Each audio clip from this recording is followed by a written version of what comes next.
So we're out and about checking the fruit after we took care of the bees. And Eva, tell them what we got here. Grapes.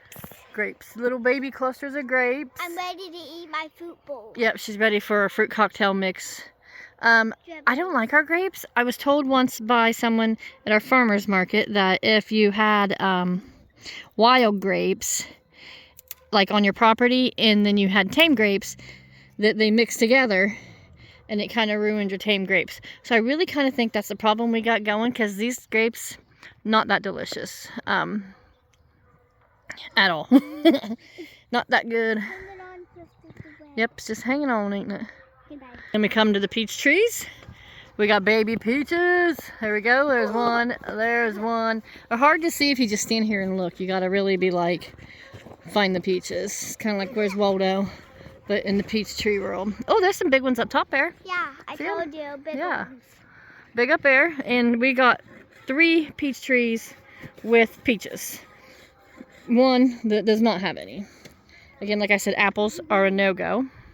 Eva's obsessed with checking her fruit out here. And then we come over here to the gargantuous pears. That is a nook box we have stuck there in case we get a hive or a split. Anyhow, pears. Oh, here we go. Here's some right here, babe. Couple pears. I'm really hoping for a good fruit year this year, because last year was awful. Oh. That one's got some scabbing where it's up there against it. Let's break it off.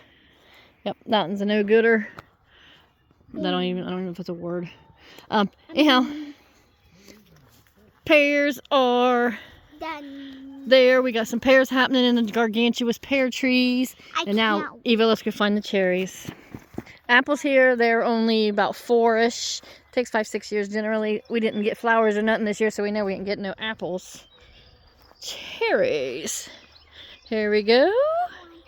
Yep, Eva's got one right there.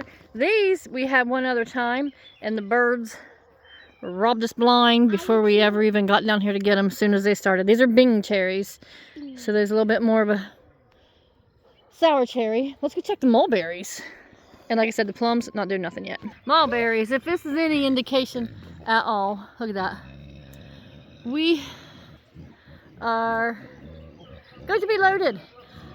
Last year, we didn't have a very good year. Year before, I got so sick of mulberries. And did y'all know mulberries is a superfood?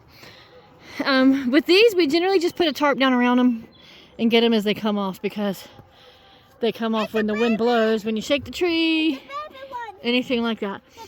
So these will start ripening up, and we'll pick them up off the tarp.